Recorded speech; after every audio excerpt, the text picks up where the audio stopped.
Female deception and ego makes it extremely hard for them to really find real love, or for anyone to really love them in a real way, or for relationships to work for that matter. It's a really underrated aspect, actually, that young women do not have good character. And in a way, you could say, well, maybe we don't give them any discipline in that way. You could say that maybe that's our fault as humans, is that we don't put any pressure on young women or any expectations or any standards on them as far as being good people. They don't have to be. It's kind of just assumed, which is weird when you think about it. Really weird. There's this narrative that women are the fairer sex, and it's strange because it's like we always emphasize character and discipline and responsibility for men, for young boys and young men, but then when it comes to women, that's just not there. It's just not existent, and you just think, what? I mean, I'm just talking about society as a whole. Now, every parent raises their children differently, but I believe that to a good extent, many parents and many families really just skip that whole part, where they discipline their daughters, and it's like there's different measures and different standards for the young daughter or the young son.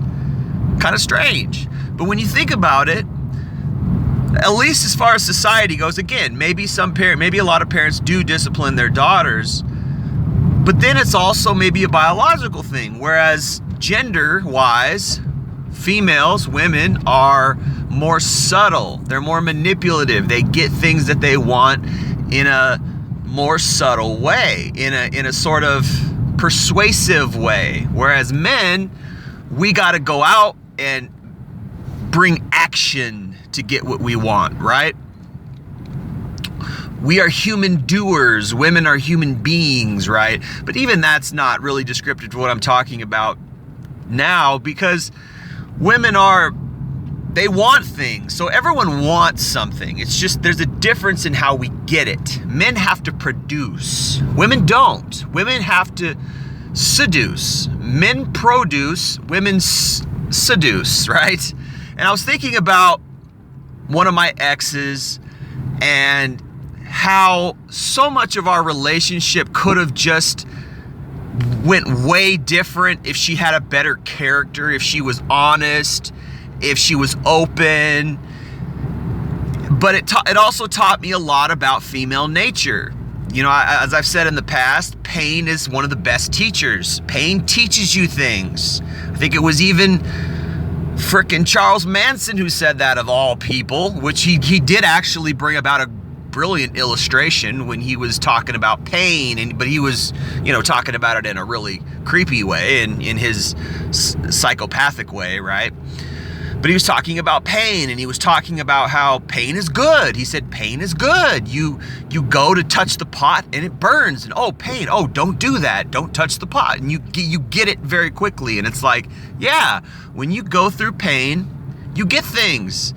And this is why a lot of times, well, of course, one of my favorite quotes is anyone so wise as to learn by the mistakes of others? Is anyone so wise as to learn by the mistakes of others? This is Voltaire who said that. I like that. When I was like 19, 20, that was one of my favorite quotes. A lot of times in life, we got to learn the hard way. But this is also why I speak these things, so others can learn, so we can learn, and that's really my goal, is just to share these things.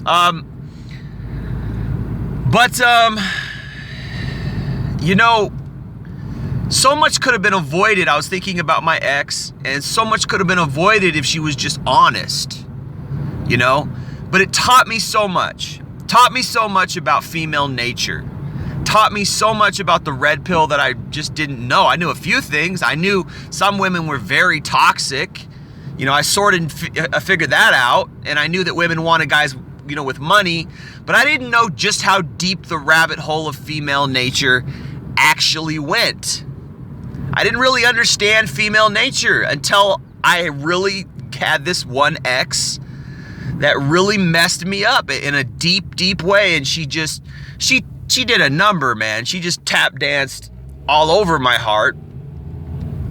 But it brought me to so many realizations because I got an intimate view. I didn't really understand women before I met her. I didn't really know their motivations. I didn't know why they did things.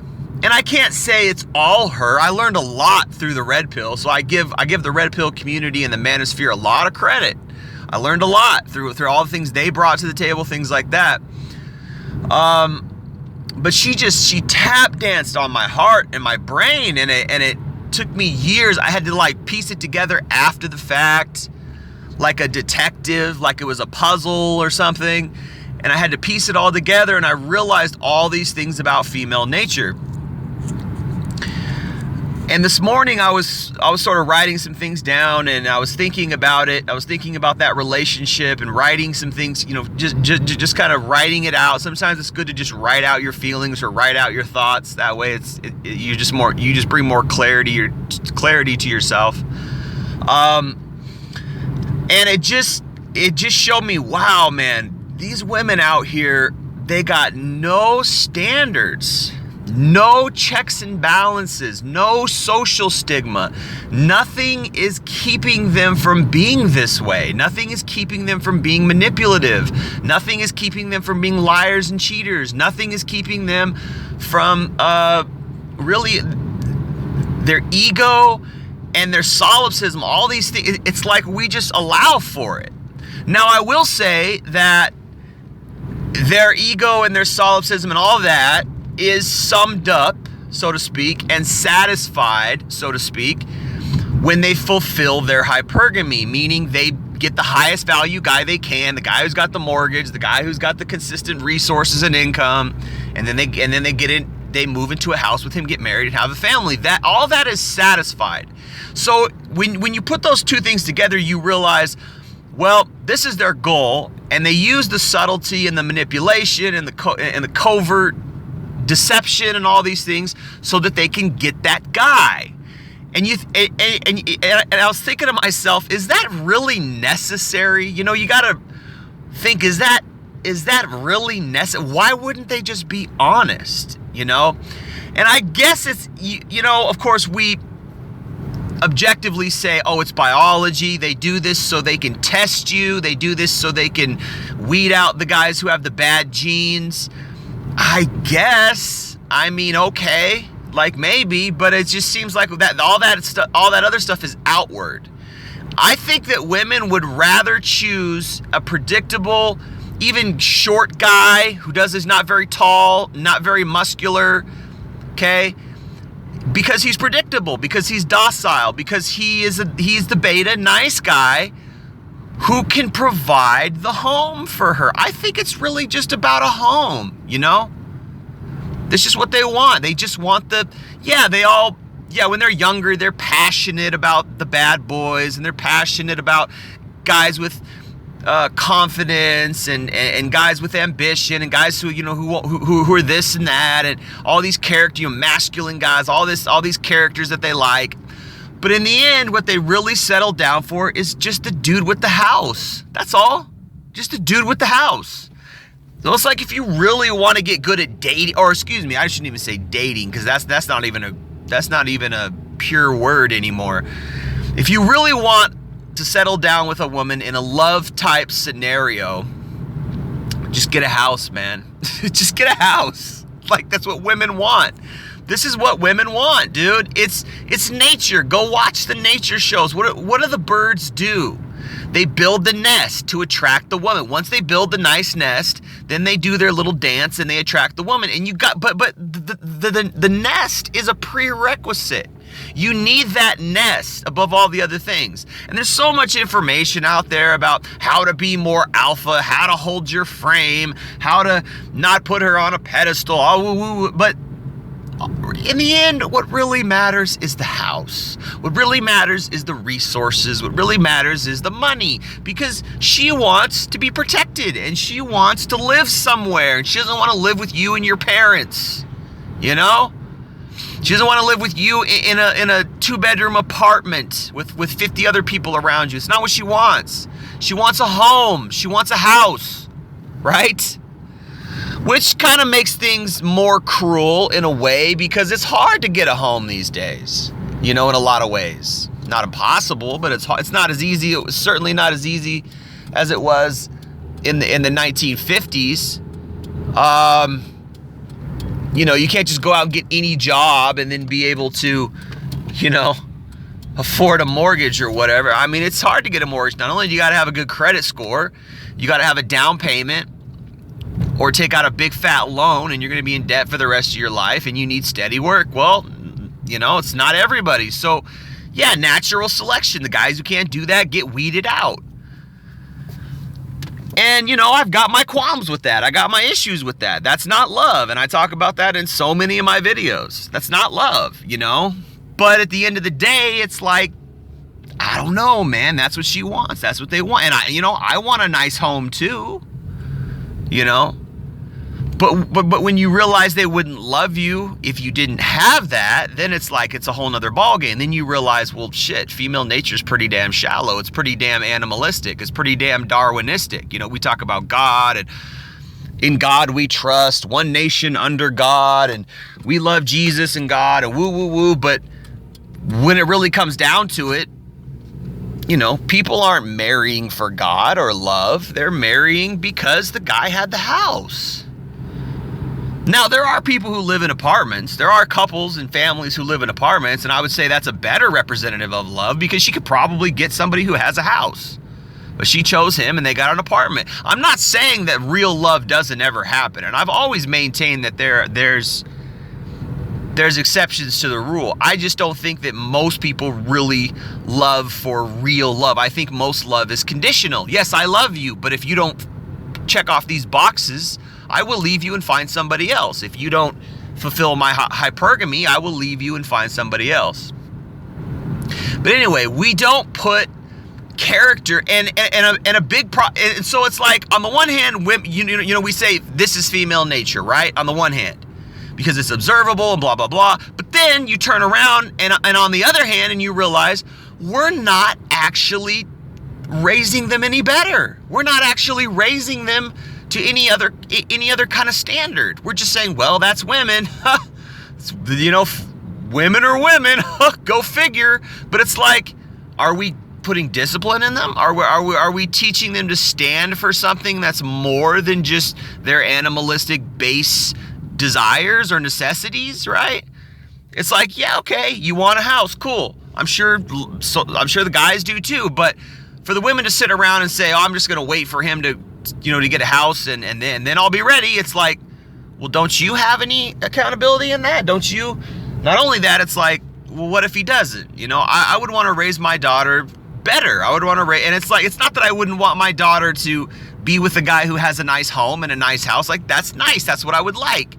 But on the other hand, I would like my daughter to really love her man. I would like her to really stick with her man and treat her man nice. It's like, you know, I drive around in these neighborhoods and I love houses, you know. It's always been my dream to have a nice house.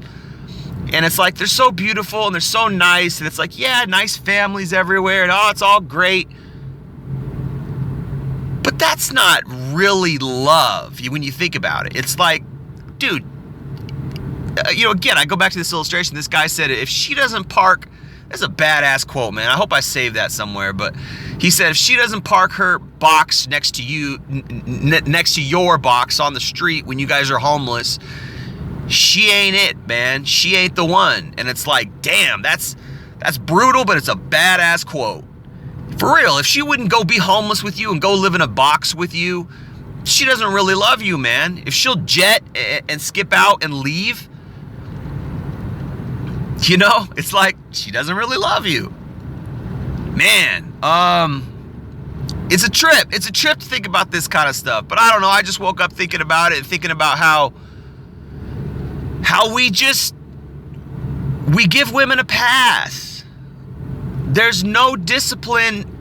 I mean, maybe even discipline's not the right word. There's no higher humanity for women. You know, I was raised, and maybe it's just me, I don't know, but I was raised different. I was raised to have, in a sense, I'd use the word ideals, but maybe morals is a better word. I'm not really sure if I can think of a right word, but it's something deeper, man. You know, not just like, hey, I got a house, let's get married. You know, like what is that? You know, I want somebody to fight for me. I want somebody to love me. I want somebody to be loyal to me when I'm suffering, when I got nothing. Where's that woman at? You know, it's like her nature, her hypergamy can't do it. But it's also we don't raise them that way. We don't raise them to have any deeper character. I was raised, I grew up playing basketball. I was, all my coaches tried to really instill character into me, how to be disciplined. This is how I was raised. And I'm not saying I'm the perfect example, because I got all kinds of flaws, But that's just my conditioning, my ideals. This is how I was raised as a boy, as a male. Have character, be on time, work hard, be loyal. Maybe not be loyal, from my coaches, but these are things, deeper character aspects that I picked up as I grew up, But women, they don't operate on the same level. They don't operate on that at all. They operate on narcissism and ego and selfishness, and manipulation and subtlety and deception. And it's like, why? So they can have their cake and eat it too. So they can cheat and lie and all the things. I mean, they lie and are deceptive so they can get away with cheating, so that people won't judge them, or so that they can cheat on their man, or they can have sex and not be judged, or find the highest value guy. And it's like all these things just equate to a kind of animalistic existence. We're human beings. We have higher values than that. But for some reason we just think, oh, they're females, so what are you gonna do? Females, right? This is what I've always heard guys talking, oh, they're females. It's like even women are an appendage in a way. Like, well, once I get the house, then I get the female, like she's some kind of truck or something. Like, oh, I got my house, now I got my truck. Like, I got the house, now I got my woman, right? It's like weird. Like, but you can't get the woman if you don't get the house. You got to get the money first, then you get the woman, like Scarface says, which is true. And it's like, what is that? What, she can't be with me when we got nothing? She can't struggle with me for 10 years while I'm building my business? Like, we don't hold them to that standard at all. Parents back up the other thing. Well, you better find a good quality man. You better go find yourself a guy with a good job and lots of resources. I don't want you dating no losers. Weird, man. Kind of creepy, right? Like, why don't you tell your daughter to really find love? Why don't you teach her how to really treat a man nicely? How to really treat a man with love and respect and loyalty, right? I don't know, though. Maybe those girls get walked on. Maybe those girls get used and abused. Maybe, there's shitty men out there who take advantage of nice girls. I'm not saying there's no nice girls out there. So maybe it's a adaptation thing where they're adapting and like, well, I gotta be like this. I gotta be shrewd. I gotta be manipulative so I can figure out what kind of guy you are. So a year into our marriage or whatever, you don't start beating me or something. I don't know. I'm sure things have been, family life and relationships and marriage has been shitty for a lot of women. Because guys are shitty too. So, but I, that's not what my podcast is about. But, I gotta admit, it goes both ways. But I don't think most guys are shitty. I think most guys are sacrificial. I think most guys' love is sacrificial for his family and to support his wife and his family. That's what I think it's about. For men, mostly. That doesn't mean there's not abusive, oppressive, controlling men out there. I believe there are. and they maybe take advantage of nice girls. Sometimes it just works out that way, where the nice girl, for some reason, she just gets the shitty guy. I don't know. I've seen that happen. But I don't think that's the norm, you know? But I don't know. I don't think that's the reason why women are like that. I really don't. I don't know. But we don't hold them to any accountable standards. We don't hold them to any kind of deeper character standards. And it's disconcerting. It's weird. It's like, why? Where's all the quality girls? Where's all the quality young women? It's like, I mean, they're already getting manipulated. They're already getting used, right? So you can't really make the argument that, well, if they're like that, they'll get walked on, because they're already doing that. You know, they're already out being promiscuous and loose, and you know, I think it's because of their hypergamy. I really do. And I think it's also because we just don't hold them to any standard. We don't hold them accountable, so they get away with being shitty. They get away with that shit.